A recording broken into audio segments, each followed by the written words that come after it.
Bayangkan jika hanya dengan menyebut nama Allah, kamu bisa mengubah takdir hidupmu. Di video ini, aku akan mengungkapkan bagaimana kekuatan zikir bukan hanya mampu menenangkan hati, tapi juga membuka jalan perubahan besar dalam hidup kita. Siap untuk ubah takdirmu? Yuk, simak sampai habis. Bismillahirrahmanirrahim. Assalamualaikum warahmatullahi wabarakatuh. Kali ini saya ingin sharing dengan teman-teman tentang keutamaan dan keajaiban di dalam zikrullah ataupun zikir kepada Allah Subhanahu wa taala. Allah Subhanahu wa taala berfirman di dalam Al-Qur'an, A'udzubillahi minasyaitonirrajim. Bismillahirrahmanirrahim. Inna fi khalqis samawati wal ardi wa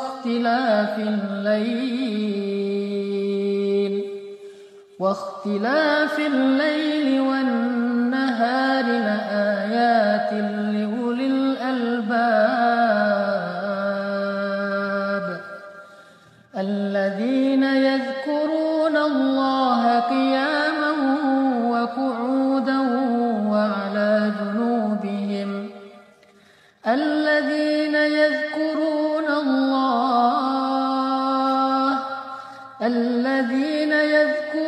Allaha qiyaman wa qu'udan wa 'ala junubihim.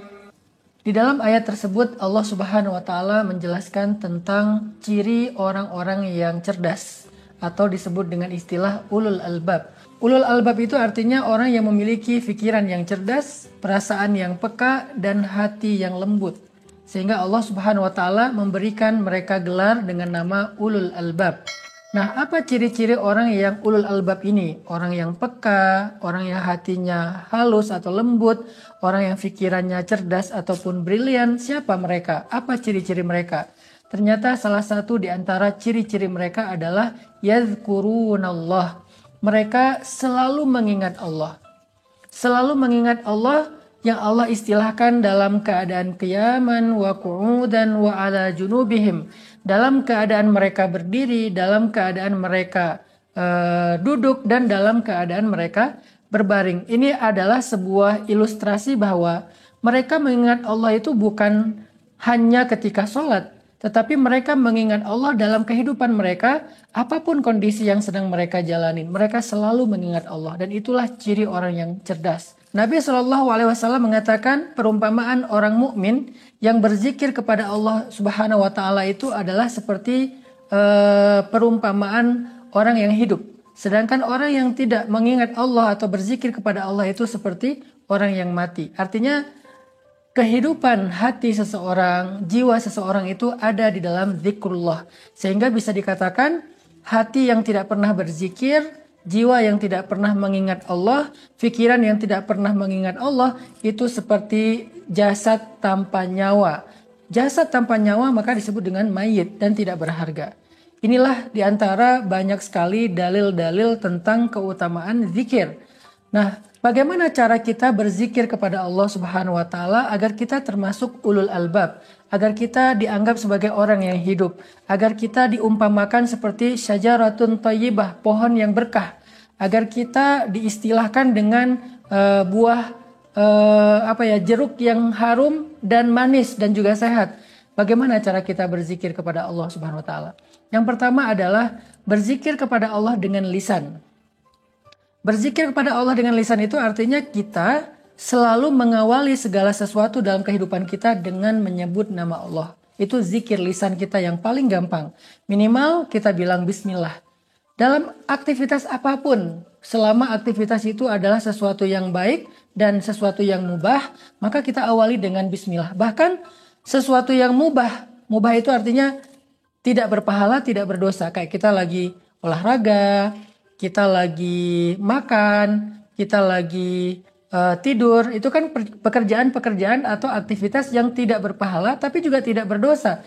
Ketika kita melakukannya dengan menyebut nama Allah di awal, maka semua itu bernilai ibadah di sisi Allah Subhanahu wa taala. Bayangin teman-teman berangkat tidur tapi tidurnya bernilai ibadah. Teman-teman makannya bernilai ibadah. Teman-teman jalan keluar rumah, berangkat ke tempat kerja dan seterusnya, bahkan sekedar nongkrong bareng dengan gengnya, bareng dengan bestinya, kalau diawali dengan bismillah, menyebut nama Allah atau mention Allah, maka semua itu akan bernilai pahala dan ibadah di sisi Allah Subhanahu wa taala. Itulah kenapa zikir adalah sesuatu yang sangat berharga, dan zikir itu nggak terlalu sulit sebetulnya. Kalau kita memahami betapa banyak zikir-zikir yang ringan tetapi bernilai kebaikan yang sangat besar di sisi Allah Subhanahu wa taala, salah satunya adalah zikir dengan menyebut bismillah di awal setiap aktivitas kita. Kemudian kita juga bisa zikir lisan dengan cara menyebut nama Allah dalam hal-hal yang lain selain mengawali sebuah aktivitas. Misalnya ketika kita takjub melihat sesuatu, kita mengatakan Masya Allah, kita katakan Subhanallah.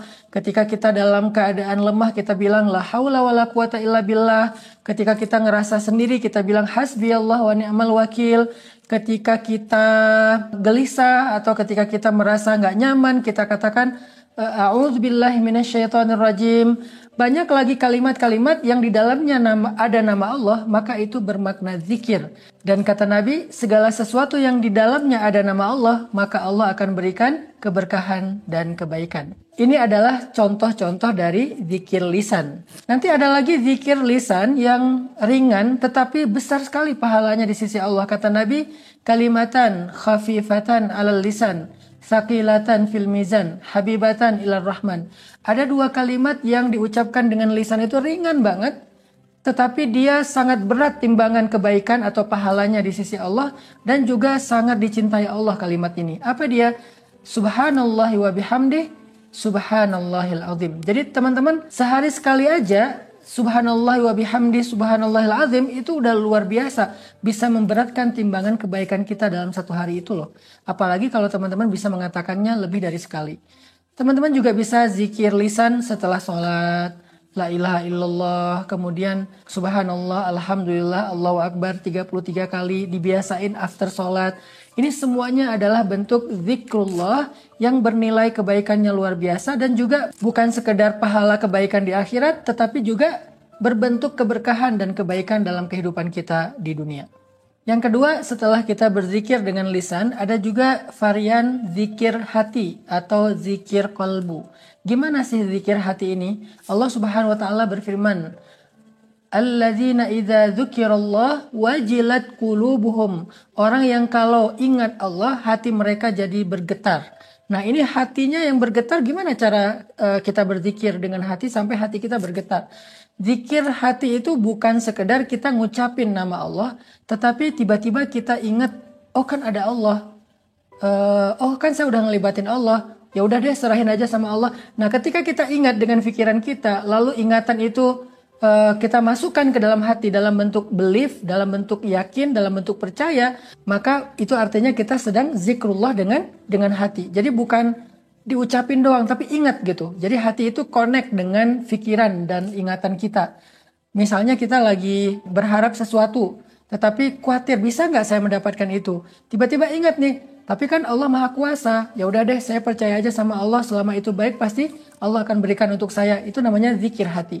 Atau ketika kita sedang dapat musibah, tiba-tiba kita ingat Allah. Allah pasti mau menggantinya dengan yang lebih baik dari ini kalau saya sabar dan saya ridho. Itu namanya zikir hati. Ketika kita mau berbuat dosa, tiba-tiba ingat Allah, jadi mengurungkan niat kita untuk berbuat dosa, jadi nggak berbuat dosa lagi, maka itu adalah zikir hati. Orang yang kalau hatinya berzikir diawali dengan mengingat Allah, maka insya Allah hatinya akan menjadi tenang. Allah Subhanahu wa taala berfirman, Ala bidzikrillahi tatmainnul qulub. Bukankah dengan mengingat Allah hati menjadi tenang? Jadi zikir hati itu artinya kita ingat Allah, bahwa Allah Maha Kuasa, Allah Maha Baik, Allah Maha Kaya, Allah Maha nggak tega, Allah Maha Pengasih, Allah Maha Penyayang, Allah Maha Penerima Taubat. Segala kebaikan Allah kita ingat sesuai dengan konteks masalah yang sedang kita hadapi. Lalu kemudian kita belajar yakin dengan kebaikan Allah itu, insya Allah terasa di dalam hati kita dalam bentuk tuma'ninatul qalb, tenang hatinya, maka itu berarti kita sudah berzikrullah dengan hati itu. Semoga dengan dua bentuk zikir ini kita bisa mulai menjalankannya sedikit demi sedikit dalam kehidupan kita. Mulai dari zikir lisan, sebutkan nama Allah dalam segala aktivitas kita, sebutkan nama Allah dalam setiap ekspresi kita, takjub, sedih, senang, happy, segala macam. Sebutkan nama Allah di dalamnya. Kemudian yang kedua adalah zikir hati dan pikiran dengan cara kita ingat-ingat nih kebesaran Allah, kebaikan Allah. Kemudian belajar yakin dengan semua kebaikan Allah itu sehingga terasa hati kita menjadi tenang. Dengan demikian insya Allah kita udah punya sebuah amalan riyadhah yang menjadi modal kebahagiaan kita di dunia bahkan di akhirat. Barakallahu fikum.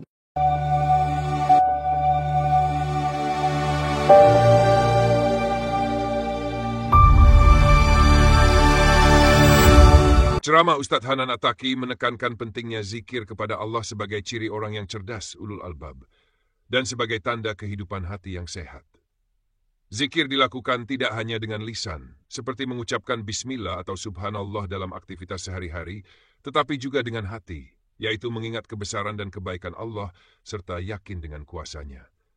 Zikir membawa ketenangan hati, keberkahan dalam kehidupan, dan pahala di akhirat.